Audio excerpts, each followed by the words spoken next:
ዛሬ ሰዎች ጤናቸውን ለማግኘት ከአንድ ሐኪም ወደ ሌላ ሐኪም ይሄዳሉ። በየቀኑ አዳዲስ መድኃኒቶችን ይፈልጋሉ። ውድ ሕክምናዎችንም በውድ ሐኪም ቤቶች ውስጥ ለማግኘት ይሞክራሉ። ቫይታሚኖችንና የተለያዩ ንጥረ ነገሮችን ይፈልጋሉ። አንዳንዶች ጤናቸውን ለማሻሻል በየኢንተርኔቱ የሚወጡ ምክሮችን ይከተላሉ። ሌሎች ደግሞ ምንጩ የማይታወቅ መድኃኒት እንኳን ለመሞከር አይመለሱም። ይህን ሁሉ ጤና ለመፈለግ የሚደረግ ጥረት ቢሆንም እጅግ የሚያሳዝነው ነገር ግን ብዙዎቻችን አላህ በቁርአኑ የጠቀሰውን የአላህ መልእክተኛ ሰለላሁ ዐለይሂ ወሰለም ያስተማሩንን የተፈጥሮ ጸጋዎች ችላ ማለታችን ነው። ዘመናዊ ሕክምና መጠቀም ትክክል ነው፣ ነገር ግን አላህ እንደ ፈውስ ምክንያት ያደረጋቸውን ነገሮች መርሳት የለብንም። ከ1400 ዓመታት በፊት ሳይንስ በዛሬው ደረጃ ሳይደርስ አላህ በቅዱስ ቁርአኑ ስለማር እንዲህ ብሎ ተናገረ። በውስጡም ለሰዎች ፈውስ አለ። እንዲሁም የአላህ መልእክተኛ ስለ ጥቁር አዝሙድ እንዲህ ሲሉ ተናገሩ፣ ከሞት በስተቀር ለሁሉም በሽታዎች ፈውስ አለበት ብለዋል። እነዚህ ቃላት ተራ ቃላት አይደሉም፣ ከዓለማት ጌታ የመጡ እንዲሁም ከነብዩ ሰለላሁ ዐለይሂ ወሰለም የተላለፉ ምክሮች ናቸው። በዚህ ቪዲዮ ውስጥ ከራሴ የፈጠርኩትን አልናገርም።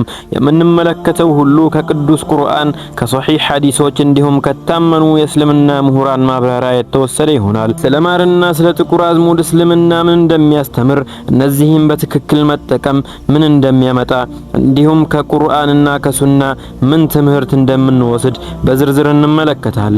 ስለዚህ ቪዲዮውን ከመጨረሻው ተከታተሉ፣ ምክንያቱም ዛሬ የምትሰሙት ነገር ስለ እነዚህ ሁለት ታላላቅ የአላህ ጸጋዎች ያላችሁን እውቀት በአላህ ፍቃድ ሊቀይር ይችላል። ውድ ወንድሞቼና እህቶቼ ስለ ማር ስንናገር እንደ ተራ ምግብ መመልከት የለብንም። ምክንያቱም ማር በቁርአን ውስጥ በስም ከተጠቀሱ ጥቂት የአላህ ጸጋዎች አንዱ ነው። ይህ ብቻ ሳይሆን አላህ ስለ ማር ሲናገር መጀመሪያ ስለ ንብ ያስተምረናል። ምክንያቱም ማሩን ከመመልከታችን በፊት ፈጣሪው የፈጠረውን ፍጡር እንድናስብ ይፈልጋል።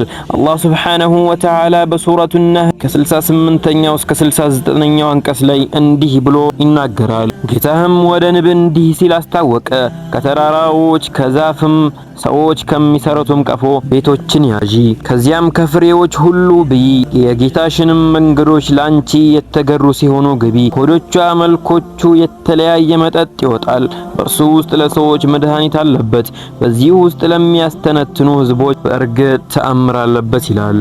አላህ ሱብሓነሁ ወተዓላ እውነትን ተናገረ። ይህንን አንቀጽ በጥልቅ ስናስብ ታላቅ ትምህርት እናገኛለን።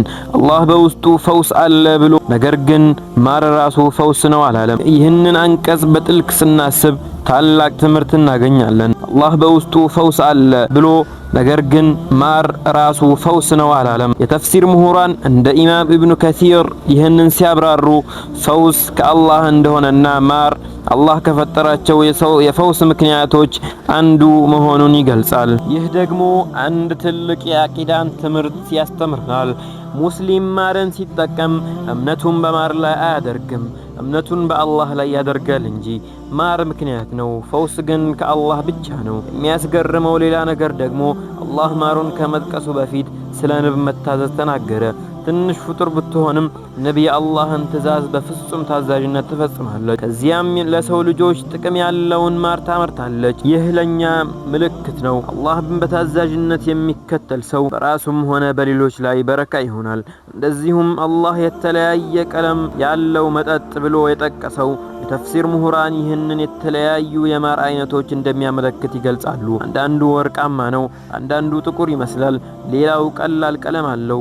ይህ ሁሉ የአላህን ጥበብ ያሳያል። ዛሬ ብዙ ሰዎች ማርን የሚመለከቱት ጣፋጭ ምግብ ብቻ እንደሆነ አድርገው ነው። ነገር ግን ቁርአን ሲናገር ማርን ከአላህ ምልክቶች አንዱ አድርጎ ነው የሚያቀርበው። ሌላው ነብዩ ሰለላሁ ዐለይሂ ወሰለም መድኃኒት በሰውነት ብቻ ሳይሆን በልብና በመንፈስም እንደሚጠቅም ያብራራሉ። ስለዚህ ማርን ስንጠቀም አላህ ላይ ተወክለን መጠቀም አለብን።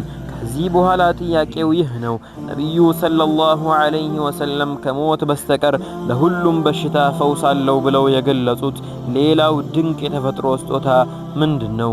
እሱም ጥቁር አዝሙድ ይባላል። ለዛሬው እዚህ ጋር እናቆምና በቀጣይ ስለ ጥቁር አዝሙድ ሰፋ ያለና በጣም አብራሪ የሆነ ቪዲዮ ይዘን እስከምንመለስ ወቢላሂ ተውፊቅ ወሰላሙ አለይኩም ወራህመቱላሂ ወበረካቱሁ።